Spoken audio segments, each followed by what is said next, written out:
제가 어릴 때 자부심이 하나 있은 게 있어요. 그거는 우리 아버지가 뭐 세뇌 교육 비슷하게 시켰어요.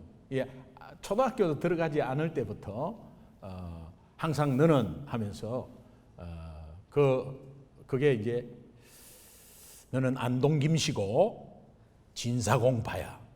나는 그게 최고인 줄 알았어요.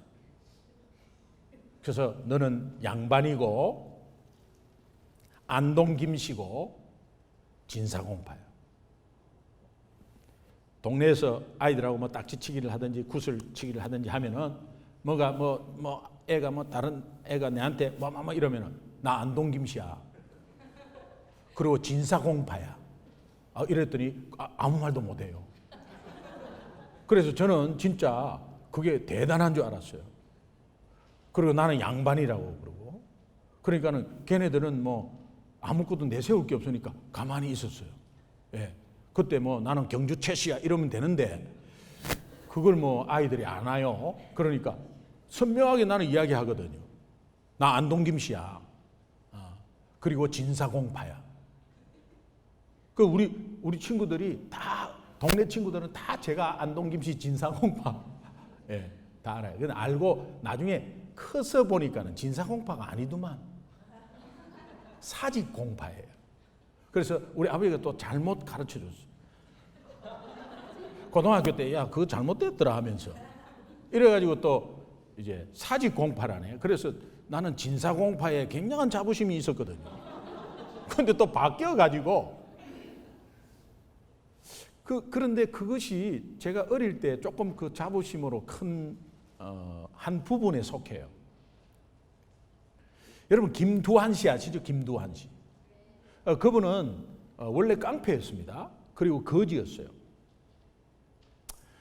사춘기를 굉장히 어렵게 겪었고 또 거의 이렇게 고아처럼 그렇게 자랐어요.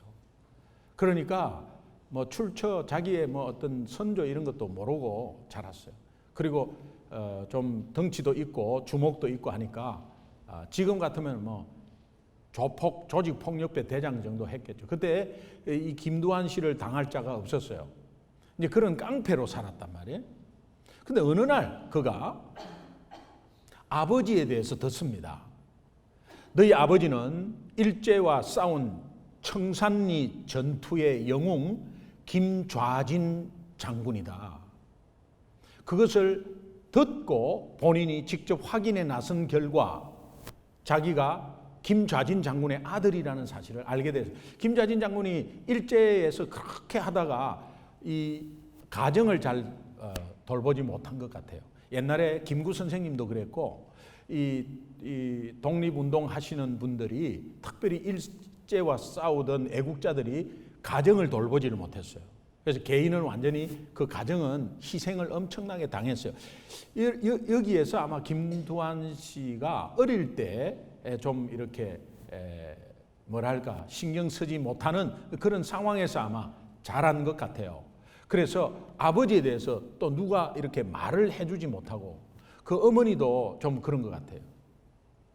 자기 그 뿌리를 잘 이야기해주고 이렇게 하면 아이들이 좀 바로 자랄 수 있는데 말이에요. 저는요 이거를 생각하면서 오늘 우리 교회 우리 성도님들이 우리 자녀에게 뭐 같은 교회를 다니든 다른 교회를 다니든 지금 뭐 출가를 하셨던 간에 우리 자녀들에게 예수 안에서의 하나님 자녀의 정체성을 계속해서 나누고 이야기해 주는 게 굉장히 중요한 것 같아요. 그러면 그것이 심플하게 와닿으면서도 얘네들이 혼자 있을 때 그것이 갈등이 되고 그것이 정화가 되고 그러면서 계속 영적으로 성장해 가는 것이 분명히 있을 겁니다. 예, 정말 안동김씨 진사공파 이래도 그것도 초등학교 때까지 그거가 최고인 양 붙잡고 있었거든요. 애들한테 너 하나님의 자녀라고 하는 것에 이 정체성을 확실하게 심어주면 그것이 뭐 하나님의 자녀, 우리는 대수롭지 않게 하지만 그 하나님의 자녀가 얼마나 큰 신분이고 권세입니까? 그런데 이것을 자녀들에게 계속해서 좀 나누면 좋겠어요. 그 정말 우리 아버지가 너는 진사공파 안동김씨다 이렇게 대신에 너 하나님의 자녀고 하나님의 피값으로 너는 지금 하나님의 자녀 되어서 정말 하나님이 너를 끝까지 붙들고 있다고 이걸 계속해서 같이 나누고 말해주는 것이 걔네들한테는 어떤 어려움이 있을 때 탁 차고 일어나는 결정적인 계기가 된다는 사실을, 예, 믿으시면 아멘. 그 어머니가 그 교육을 못 시킨 것 같아요. 그러니까 김두한 씨는 깡패로 자랄 수밖에 없었어요. 홈리스였어요. 나는 버림받은 아이고, 나는 부모도 없고 나는 혼자 살아야 된다. 그래서 그 분노가 있었을 거 아니에요? 그래서 깡패로 지냈어요. 뭐 주먹질을 하다 보니, 잘하다 보니 밑에 뭐 자기 따르는 사람도 생기고, 그러니까 이게 깡패로 사는 거예요. 그러다가 어느 날 자기가 장군의 아들이라는 것을 딱 알게 돼요. 김두한 씨도 안동김 씨거든요. 그거랑 관계 없습니다. 예. 그런데 하여튼 그 안동김 씨가 그 이름이 돌림자가 있는데, 그 김좌진, 그다음에 밑에 김두한, 김두한 씨 따님이 탤런트 김을동, 그 동자가 제 동자 돌림이에요. 그리고 아버지 한, 할아버지 진자 돌림이거든요. 근데 영웅, 그 청산리 전투의 영웅 김좌진 장군의 아들이라는 것을 딱 알고 난 이후에 이 김두한 씨는 깡패직을 다 내려놓습니다. 주목 서지 않습니다. 그리고 애국자가 되려고 굉장히 노력해요. 그리고 굉장히 업그레이드된 삶을 살게 되는 거예요. 여러분, 지금 현재 여러분의 인생을 어떻게 정의하고 계세요? 오늘 이 순간까지 내가 지금까지 살아온 내 인생이 어떤 정의에서 나는 정체성으로 이렇게 살아왔습니까?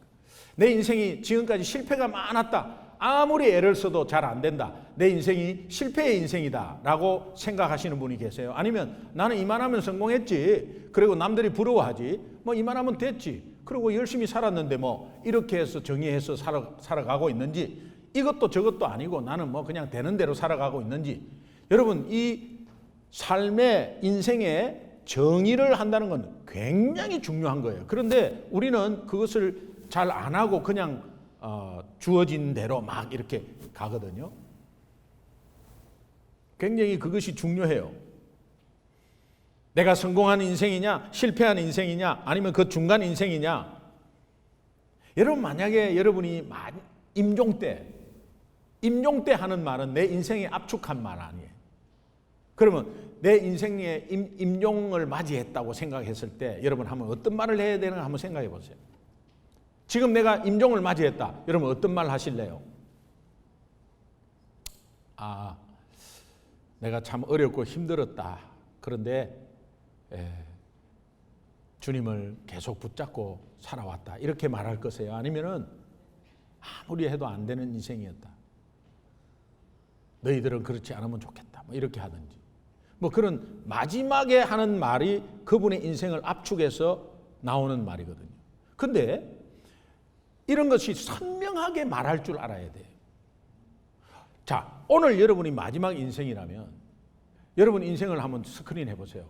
참 남들이 부러워하는 그런 시절도 있었고 또 얼마나 힘든 시절도 있었고 그 플러스 마이너스 돼가지고 지금은 너희들 잘 키웠다. 이 정도입니까? 아니면 뭔가 하여튼 뚜렷하게 이렇게 자녀들이나 남에게 마지막 말로 뚜렷하게 할 수 있는 말을 마음속에 있어야 돼요. 그거 굉장히 중요해요. 성경에서는 제가 이렇게 말씀 준비하면서 굉장히 많아요. 굉장히 많은데 우선 다윗을 한번 보면은 이 다윗이 임종할 때 한 말을 보면은 알 수가 있는데요. 다윗이 임종할 때 그 인생에서 교만하고 얼마나 교만했어요? 잘못을 많이 저질렀어요. 근데 다윗이 또 한편으로는 파란만장한 인생을 살았어요. 사울이 죽이겠다고 계속해서 뭐 군사 3,000명 대동하고 다윗 하나 잡으려고 그렇게 해서 그는 사울은 천천히고 뭐 다윗은 만만이다 이 소리 듣는 순간 열받아 가지고 이 왕자리 뺏길까 봐 그래가지고 혈안이 되어서 죽이려고 뒷조사하고 따라다니고 했는데 살았거든요. 근데 그 어려운 과정들을 다 지키면서 사무엘이 다윗을 이렇게 기름 부음을 이렇게 주었을 때 그 기름 부음을 받은 거에 실행이 언제 되냐면 15년 뒤에 되거든요. 그럼 15년 뒤에 된다고 미리 말도 안 해요. 15년 될지 25년 될지 그건 몰라요. 그런데 계속해서 하나님 말씀은 확실한 때 이루어지니까. 그런데 그 사이에 되기까지 얼마나 고통스러웠겠어요. 하나님은 원망할 수도 있거든요. 그런 어려운 과정 속에서 왕이 됐어요. 왕이 되자마자 탁 교만해졌어요. 교만해지고 내가 이쯤 되면 됐지라는 인생을 살았어요. 그러다가 또 지금 그 바세바를 취하잖아요. 왕권으로 바세바를 취해. 바세바는 충직한 자기 부하 우리아의 아내예요. 우리아는 모두가 예스맨이었어요. 그리고 목숨을 다윗을 위해서 내놓은 사람이에요. 이 사람을 글쎄 그 부인이 예쁘다고 부인을 취하고 그 충직한 부인을 죽이면 되겠어요? 그 인간성 바로 드러나는 거 아니겠어요? 그러면 그것을 알았을 때 밑에 부하들이 그거 따르겠습니까? 안 따르죠. 다윗이 남에게 손가락질 받을 것에 이 하나만 보더라도 다윗의 인생은 끝난 거예요. 그 인격은 끝난 거예요. 여러분 한번 생각해 보세요. 내가 믿고 따랐던 사람이 옆에 척근을 죽이고 그 부인을 취했다. 아이고, 내가 거기에 충성할 필요가 없죠. 왜? 충성하면 나 죽일 텐데 나중에 무슨 일이 있으면 그거 끝난 거예요, 인생이. 그런데요, 다윗이 마지막 임종 때 한 말이 있어요. 너무 선명하게 말해요. 그게 사무엘하 23장 1절이에요. 우리 천천히 한번 크게 읽어보겠습니다. 시작. 이는 다윗의 마지막 말이라. 높이 야곱의 하나님으로부터 기름 부음을 받은 자, 이스라엘의 노래 잘하는 자가 말한다. 자기를 그렇게 말하고 자기를 소개를 하는 거예요. 마지막에 이 마지막 임종 때의 말은 다윗의 인생을 압축한 말이겠죠. 그런데 그가 말하는 것이 뭐냐? 높이 올리운 자, 그 다음에 하나님으로부터 기름 부음을 받은 자, 이스라엘의 노래 잘하는 자, 늘 어려울 때마다 하나님을 찬양하고 회복할 때마다 내가 어려움을 당하고 힘들 때마다 하나님의 기름 부음 받은 자로 다시 서고, 하나님이 그렇게 해서 나를 계속해서 부족하고 연약하고 쓰러지고 넘어져도 나를 올려주었다는 확신 속에 산 사람이에요. 그러니까 여러분, 내가 내 인생을 내 경험으로 정의한다면 나는 실패자의 인생이고, 나는 아무리 해도 바둥거려도 무능한 인생이고, 나는 잘 안 되는 인생이라고 그렇게 정의하고 간다면 그 인생은 그렇게 가는 거예요. 그런데 그것은 악한 영이 주는 정의예요. 하나님의 말씀은 계속해서 너는 높이 올리운 자, 하나님으로부터 기름 부음을 받은 자, 구별된 자, 이스라엘의 그 노래를 잘하는 자, 하나님을 찬양하고 어려운 가운데 힘든 가운데 있지만 하나님을 계속해서 찬양하고 그런 인생을 살았다는 거예요. 중간중간에 보면은 힘든 부분, 아닌 부분도 있죠.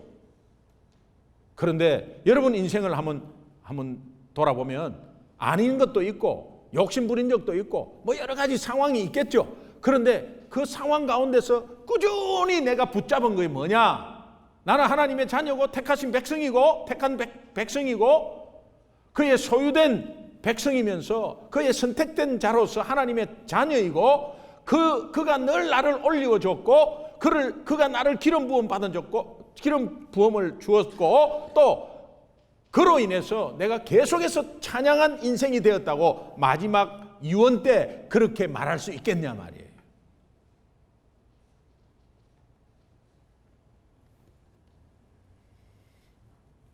다시 말하면 다윗은 사람이 자기를 정의한 인생을 살지 않았다. 내가 인생을 살면서 여러 가지 경험 속에 그 경험을 내 인생으로 정의하지 않았다. 단지 하나님이 내 인생을 정의한 인생으로 살았다. 꾸준히 변함없이 그렇게 하면 좋은데, 그러나 업앤다운이 있었지만 내 인생을 결론을 내리면 하나님이 내 인생을 정의한, 하나님의 말씀이 내 인생을 정의한 대로 내가 살았다고 마지막에 고백을 했다는 거예요. 여러분, 이 고백이 여러분 고백이 되고 여러분 마지막 순간에 저와 여러분이 이 고백으로 선명하게 후손들에게, 옆에 있는 사람들에게 말해 줄 수 있기를 바랍니다. 너는 안 돼. 너 뻔한 거 아니야. 너 지난번에도 실수했잖아. 지난번에도 그것 갖고 실패했잖아. 너 하면 안 돼, 그거. 너는 안 되는 거야. 너는 그런 인간이야. 그렇게 정의한 인생은 사탄이 주는 정의예요.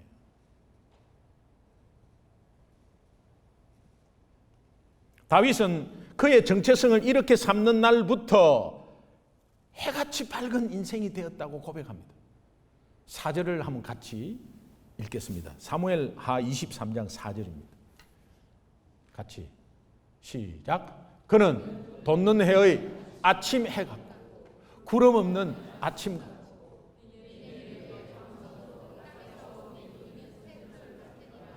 이 말씀이 뭐냐? 해와 같이 밝은 인생이 되었다는 거예요. 내가 그렇게 하나님이 정의한 그 정의대로 사니까 인생 전체는 해같이 밝은 인생이 되었다는 거예요.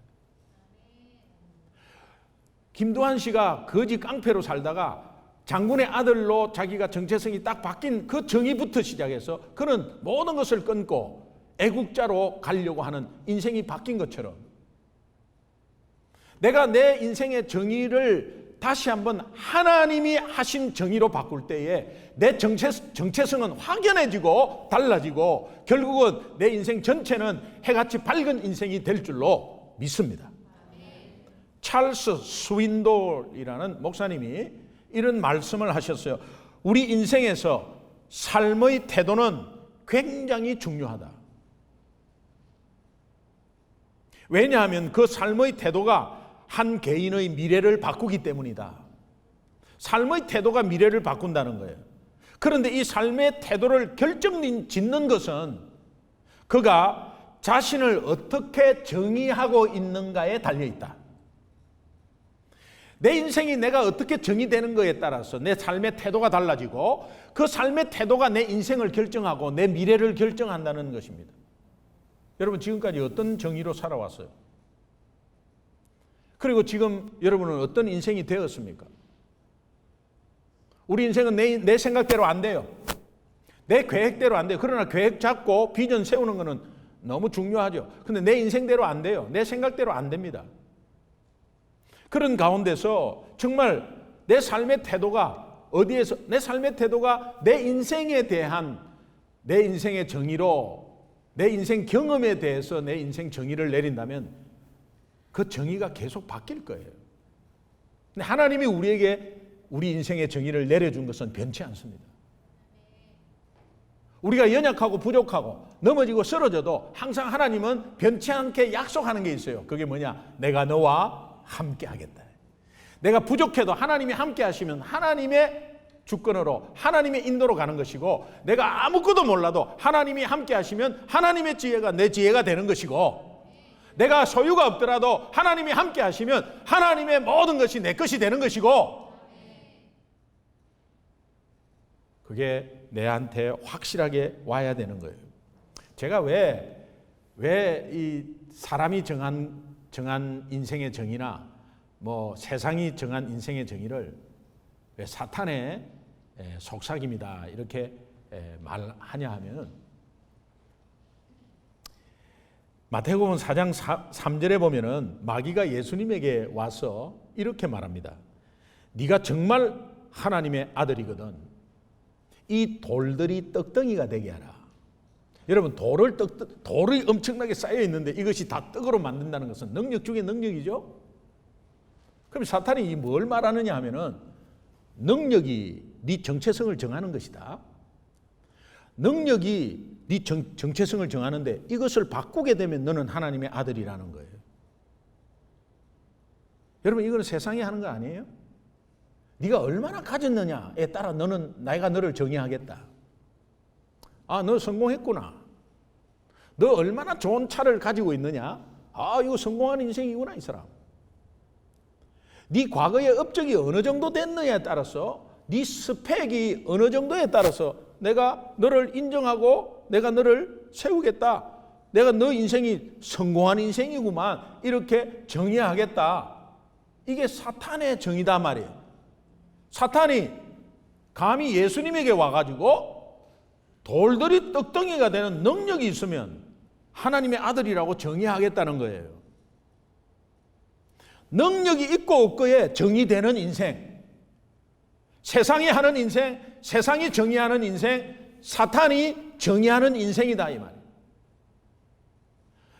마태복음 3장 17절에 하나님은 이미 예수님에게 하늘에서 소리가 있어 이르되 내 사랑하는 아들이요 내 기뻐하는 자라. 하나님이 정의하셨어요. 이미 정의하셨어요. 그런데 사탄은 거기에 흔들리도록 돌들이 떡덩이가 되면 하나님의 은혜로 하나님이 내 사랑하는 아들이라, 내 사랑하는 딸이라, 내가 너를 구속하였고 지명하여 불렀나니 너는 내 것이라, 내가 너와 함께 하겠다, 너는 내 백성이다. 이미 정의됐어요. 예수 믿으면 이미 정의가 됐어요. 그런데 내가 많이 가져야 인생이고, 내가 좋은 차와 좋은 집이 있어야 성공한 인생이고, 이런 고정된 고정관념의 성공의 틀에 나를 계속 구겨서 집어넣으려고 하는 그런 노력이 웨이스트 타임이다 이 말이에요. 세상이 주는 세상이 사탄이 정의한 인생 속에 끌려가지 마라 이 말이에요. 그래서 앞으로 절대 거기에 속지 말고 하나님이 말씀한 우리 인생 정의를 따라가라 이 말이에요.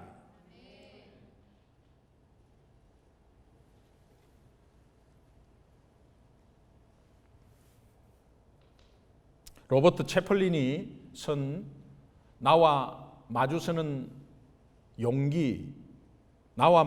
용기라는 책을 제가 잠깐 보았습니다. 인터넷에서 이걸 설교 준비하다가 봤습니다.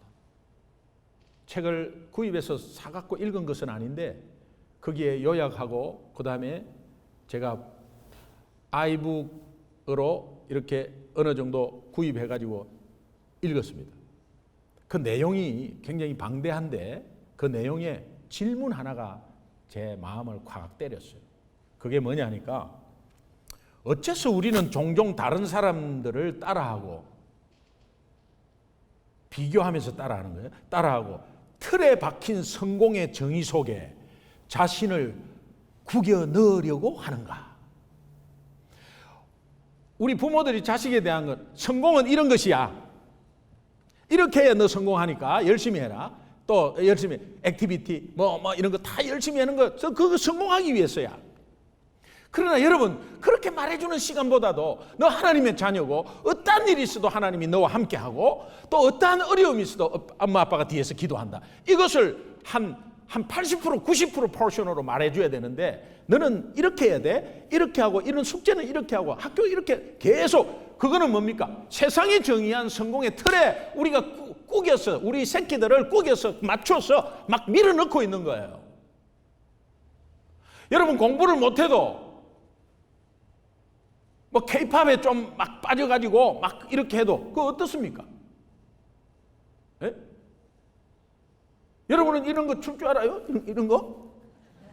애들은 뭐 그거 얼마나 이런 거 있잖아요. 옛날에는 잘했는데 이거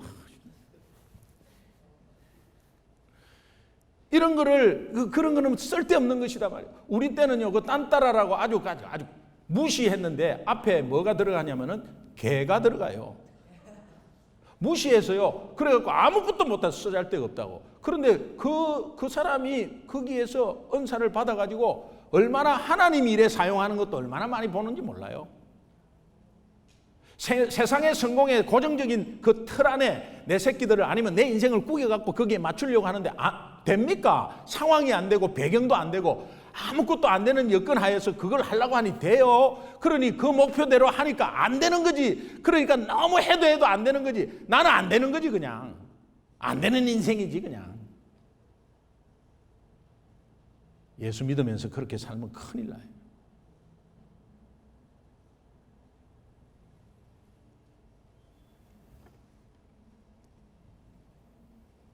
마귀는 속삭입니다. 너의 정체성은 너의 능력과 관계가 있어. 너 지금 능력 없잖아. 너 지금 아무것도 벌지도 못하잖아. 너 벌어봤자 뛰어봤자 벼룩이잖아. 너 안 돼. 너 해봤자 어렵잖아. 포기해. 너 포기해. 빨리 포기해.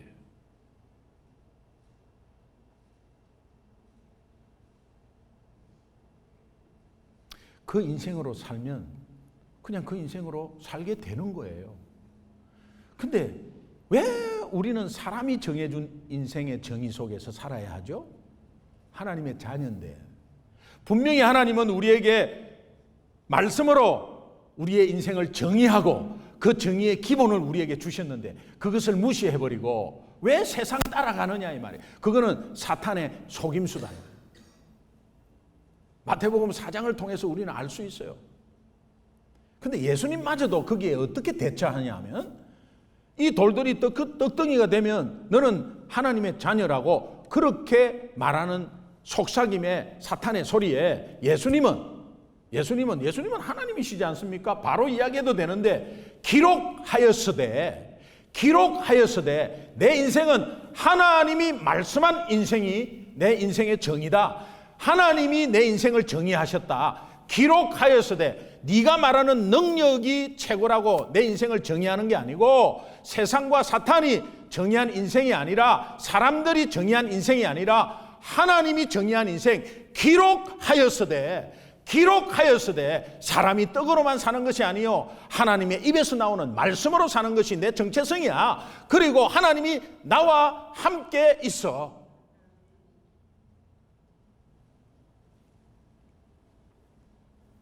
본문 배경을 보면요, 모세가 호렙산에서 떨기나무 불꽃 가운데 불꽃이 꺼지지 않으면서 하나님이 나타납니다. 모세야 모세야 부릅니다. 그래서 내가 여기 있나이다 하는 가운데서 이제 하나님이 이렇게 말씀하십니다. 내 백성, 저 애굽에서 종살이하는 내 백성의 고통을 내가 보았고 그들의 부르짖음을 내가 들었다. 이제 내가 너를 바로왕 앞에 보내어 너는 가가지고 뭐 어떻게 해라 이렇게 안 합니다. 오늘 본문 말씀은 내가 너를 바로왕 앞에 보내서 이스라엘 백성을 끄집어내는데 사용하는데 끄집어내게 내가 하리라. 하나님이 다 한다고 했어요. 하나님이 다 한다고 했어요. 자, 그런데 모세는 벌써 대답이 내가 누구간데 내가 누구이기에 자기를 지금 정의하고 있습니다. 내가 누구이기에 모세가 못한다는 배경 속에 무슨 정의로 모세가 살았죠? 자기 인생을 어떻게 정의했길래 내가 누구간데 라고 말을 합니까?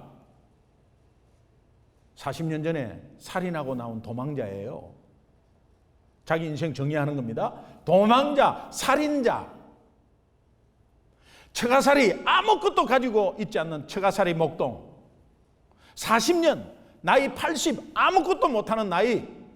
나 옛날에 왕궁에서 배운 거 아무 필요 없고 나 상처 많이 받았어요. 나는 내 민족을 위해서 어떻게 해가지고 내 민족을 괴롭히는 사람을 죽였는데 그 내 민족 괴롭히는 사람을 죽인 그것을 못 알아주고 내 민족이 나를 고발했어요. 그래서 나는 도망 나와서 이제 바로왕을 피해서 숨어 지냅니다.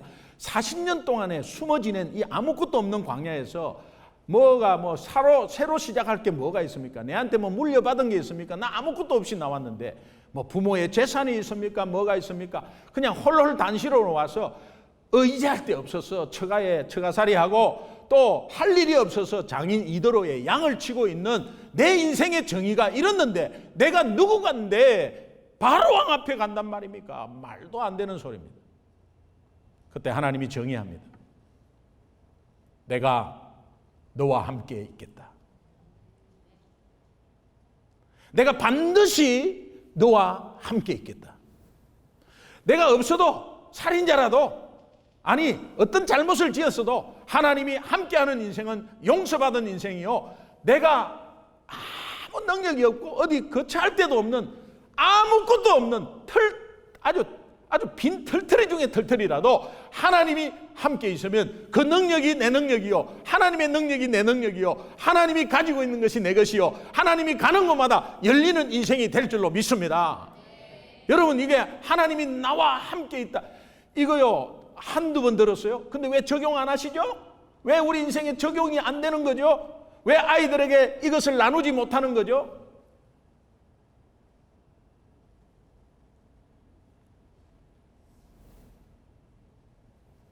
내가 누구간데 하는 이 모세가 말하는 것은 사탄이 정의한 인생을 모세가 지금 살고 있는 거예요. 내 소유로, 내 능력으로 자신을 지금 정의하고 있습니다. 없으니 없는 걸로 정의가 돼버린 거죠. 이것은 마귀의 정의입니다. 세상이 하는 정의입니다. 하나님의 말씀은 창세기 출애굽기 3장 12절에 내가 반드시 너와 함께 있으리라. 따라합시다. 내가 정녕 너와 함께 있으리라. 이것이 여러분에게 오늘 하나님이 주시는 인생의 정의예요. 부족하십니까? 힘드십니까? 그래도 하나님이 함께 하시면 그것이 하나님이 해결하는 거죠. 몸이 아플 때 하나님이 함께 한다고 한번 고백해 보십시오. 거뜬하게 이길 수 있어요.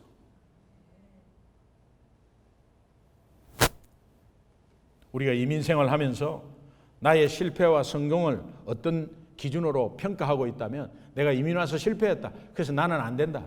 지금 겨우 일어나서 조금 하고 있다. 이런 정도의 정체성과 이런 정도의 인생 정의로 살아간다면 여러분 속고 있는 거라니까요. 속고 있는 거라니까.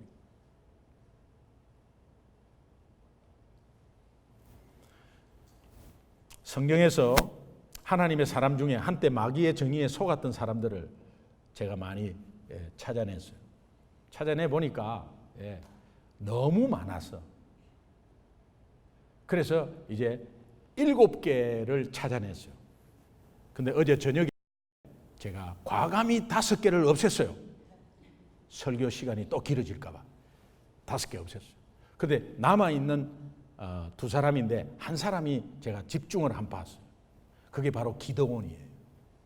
기드온은 제 영어 이름이거든요. 그건 신학교에서 지어주셨어요. 신학교 출석 부를 때 항상 이렇게 교수마다. 근데 지난주에 했는데도 또 이렇게 불러. 카이통, 기통, 카이통, 기통 그래. 그 기동 이러면 기동. 근데 그 사람이 다음 주에 오면 이래. 카이통, 카이통. 그래가지고 교수마다 그래요. 근데 한 교수가 조직신학 가르친 분인데 그분이 자기 사무실로 오래. 그래서 이제 무턱대고 따라갔더니 네 영어 이름이 있냐 이러더라고. 그래서 없다 했더니 자기가 출석 부를 때 힘드니까 영어 이름을 하나 지어주겠다는 거예요. 그래서 이제 그럼 뭐 지어달라 했더니 기드온으로 하라 이거 기드온. 근데 이분이 얼마나 지혜가 있느냐면은 자기가 이거 한 이유가 있대. 그 이유가 있대. 그래서 기드온 300용사 내가 아마 그런 건가 보다 이런 생각을 했어요. 근데 이분이 하는 말이 기드온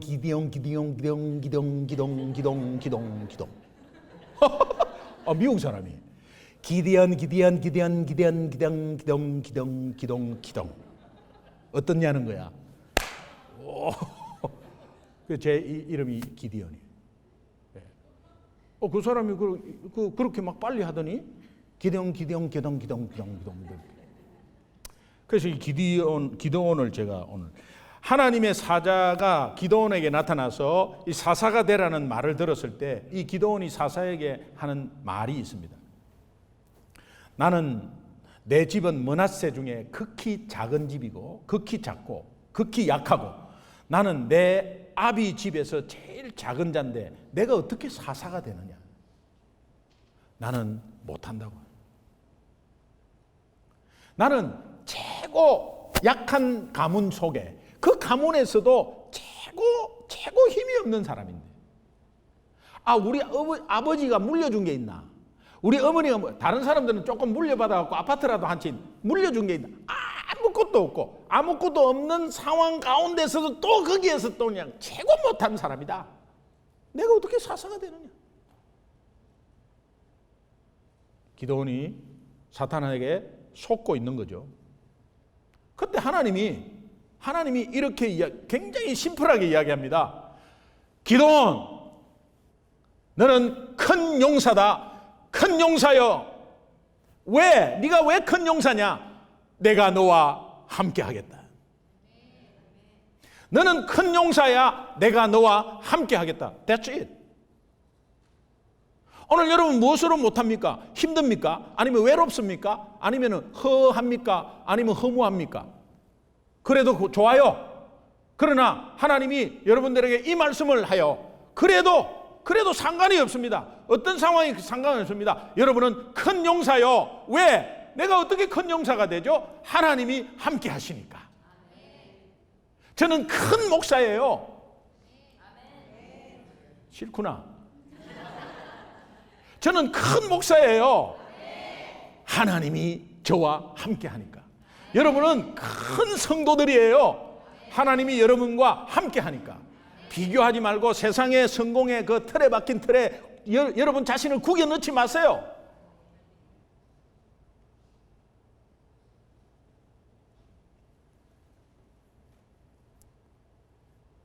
기도원의 인생 정의는 하나님이 정의한 인생이에요.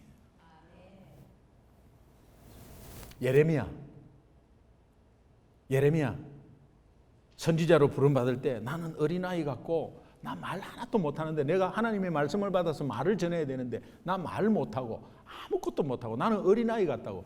내가 어린아이로 정말 나는 두렵고 어디 움직일 때마다 나는 부모가 있어야 되고 내가 매 부모 뒤에 이렇게 숨어 다니고 이런 사람이에요. 그런데 너무 내성적이고 너무 이렇게 뭐랄까 사람이 굉장히 작아요. 그런 가운데서 그 있는 팩트를 그대로 이야기한 거예요. 나는 작은 자고 아무것도 말도 못한다고. 하나님이 말합니다. 예레미야 인생을. 너는 열방의 선지자다. 왜? 내가 너와 함께 하겠다. 오늘 우리에게 주신 말씀이에요. 여러분은 열방의 선교사예요. 믿습니까? 예, 열방의 선교사예요. 아니 내가 어떻게 선교사죠? 하나님이 함께 하시니까. 그리고 교회 비전과 또 교회 공동체의 비전 가운데서 그 큰 줄기 속에 여러분 개인적으로 하나님 지성소에서 하나님을 만나고 또 개인적으로 기도하시고 개인 비전을 품으세요. 그러나 여러분들 전체를 인도하는 것은 교회 큰 줄기의 공동체에서 여러분들에게 나가는 거예요. 그 비전을 가지세요. 하나님이 함께 하세요. 저는 우리 성도님들에게 이렇게 부탁하고 집사님 이번에 이것 좀 이렇게 맡아 주셨으면 좋겠습니다. 그럼 우리 성도님이 목사님 그럼 참 아니 내가 어디 못하겠어요. 요거를요 제가 좀 자세히 말하면 시험 받을까 봐 그래요. 목사님 제가요 이번에 그거 한번 하기로 했습니다. 그래요. 저한테 기도해 주시고 제가 한번 열심히 해보겠습니다. 나 이런 성도 나타나면 너무 좋겠는데 그냥 뭐 일은 해야 되고 사역은 나가야 되고 하니까 집사님 요거 좀 이렇게 제가 기도하면서 집사님 생각하고 집사님 이것 좀 제가 왜 저한테 뭐 하지 내가 모르고 아니야 뭐 나냐 이래. 근데요 그때는 제가 그래 맞아 나 너무 잘 알지. 너무 바쁘고 너무 알지. 너무 잘 알지. 그래 맞아 내가 목회자로서 품어야지. 그렇지 하고 그때는요 제가 잠깐 같이 속았어요. 근데 지금은요 그래도 해 이렇게는 안 해요. 그러나 하나님이 여러분들 인생한 정의를 다시 한번 생각하길 바라요. 그래도 하나님이 여러분과 함께 하세요. 그러면 끝난 거 아니에요. 오히려 여러분의 가지고 있는 능력은 오히려 그렇죠. 예수님은 이 마귀의 정의에 대해서 분명하게 말하지 않습니까? 마태복음 4장 4절에 기록하였으되 이렇게 말하고요. 또 침례 요한을 보면은 침례 요한이 제가 왜 세례 요한이라고 말하지 않냐 하면은 뭐 침례 교단이라서 꼭 침례 요한으로 하나 그런 것이 아니에요. 원어대로 말씀드리는 거예요. 그냥. 세례 요한이라는 것은 중국 성경과 한글 성경 두 개밖에 없습니다. 나머지는 다 침례예요. 침례. 웹타이즈 밥티조가 원어고 웹타이즈 웹티즘 물에 푹 잠긴다 이런 뜻이에요. 그런데 물이 없을 때 이렇게 물이 귀할 때 침례로 약식으로 이제 세례를 하면서 그 세례가 그 중국 성경에 또 들어가 있다니까. 그러니까는 그것을 번역하면서 그냥 세례라는 말은 성경 원문에도 없어요. 예. 그런데 이렇게 세례 요한 뭐 세례 이제 다 있는데 뭐 굳이 뭐 침례로 바꿔서 읽는다 이런 게 아니고 그냥 제가 말씀드린 게 침례 요한이라고 말씀드려요. 예, 그냥 성경대로 말씀드려요. 이 침례 요한이 사람들에게 침례 요한에게 묻습니다. 넌 누구냐? 꼭 선지자로 온 것 같은데 너는 누구냐? 이랬더니 그 침례 요한이 요한복음 1장 23절에 이렇게 말합니다. 요한복음 1장 23절에 선지자 이사야의 말과 같이 주의 길을 걷게 하라고 광야에서 외치는 자의 소리다. 이렇게 정의합니다. 하나님이 정의한 거죠. 그러니까 내 인생의 정의를 사람의 정의로 대답하지 않고 하나님이 하시는 정의로 선지자 이사야의 말과 같이 하면서 하나님의 말씀으로 이 침례 요한이 자기를 정의를 해요. 오늘 우리 이민생활 30년 됐습니다. 30년 됐으면 뭔가 결과가 있어야 되고 또 뭔가 있어야 되는데 아직까지 아파트에 사는 사람이 있다면 내가 이민생활 30년인데 나 이제까지 지금도 아파트 생활이다. 여러분 속고 있는 거예요. 아파트 생활하면 어떻습니까? 하나님이 함께 하시면 그것이 행복이지. 그것이 해와 같이 밝은 인생이지. 내 소유의 집이 아직 없습니다. 예수님이 이 땅에 오셨을 때 큰 집 주려고 오신 거 아닌 거 아시죠? 직장 좋은 거 잡고 우리 새끼들 잘 되게 하려고 오신 거 아닌 거 아시죠? 왜 그것이 왜 본질적인 걸 못 찾고 그런 말을 하십니까?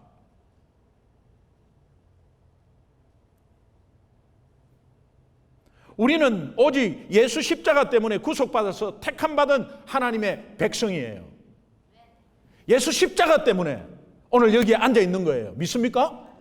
그렇다면 예수 십자가 때문에 있다면 그 십자가에 그것은 아무나 받는 것이 아닙니다. 굉장히 값진 구원이에요. 십자가에 생명을 주었기 때문에 하나님이신 예수님의 생명이 대신 치루어진 그런 사건이기에 그것으로 인해서 우리가 구원받았다면 우리의 존재는 굉장히 귀중한 존재예요. 어마어마하게 값을 매길 가치 있는 예수. 얼마짜리냐? 예수짜리다. 예수짜리.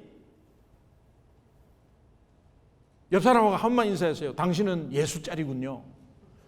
예수짜리예요. 귀해요. 예수짜리. 예수짜리. 내가 무슨 일을 하든지 누구를 예수짜리. 내 인생 구겨졌습니까? 예수짜리. 하나 보여드릴까요? 만약에 빨빨 새 돈으로 100불짜리 새고 지금 나온 거로 100불짜리가 있다. 100불짜리를 빨빨 새 건데 손에 막 밟고 짓이기고 막 이래갖고 했다. 20불짜리가 됩니까? 대답해 보세요. 100불짜리예요. 내 인생 구겨졌습니까? 그 인생 예수짜리예요. 여러분 이것을 왜 몰라요? 구겨진 인생만 보면 아무것도 아니에요. 그게 뭡니까? 그런데 가치는 100불짜리예요. 얼마나 속고 있는지. 명품 신발을 사고 명품 옷을 입고 명품 백을 든다고 사람이 변합니까? 저는 명품의 이름을 잘 몰라요. 그래서 생각나는 거 하나가 있어요. 미동과 비동, 누디동, 동똥똥똥 이래 뭐 그게 변합니까? 그렇다고 그 사람이 변해요? 안 변해요.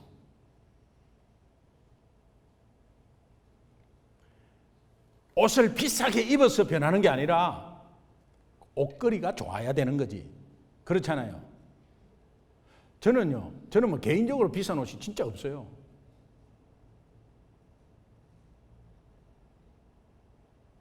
그런데 이제 옷걸이가 좋으니까.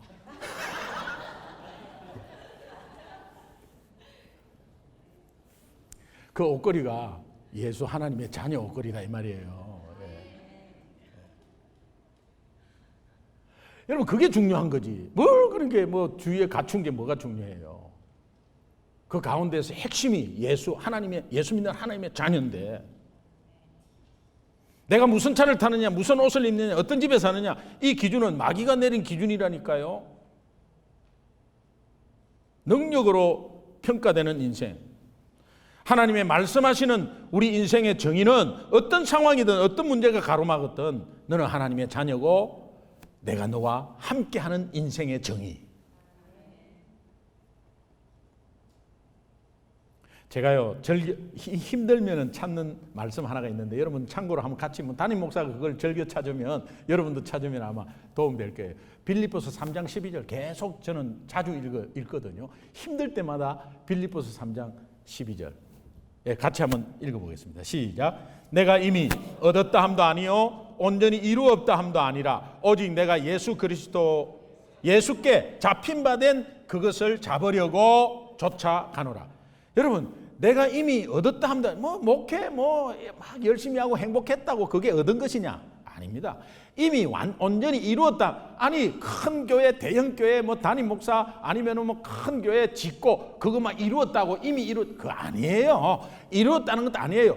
중요한 게 뭐냐? 오직 내가 그리스도 예수께 잡힌 바 된 그것이 뭐냐?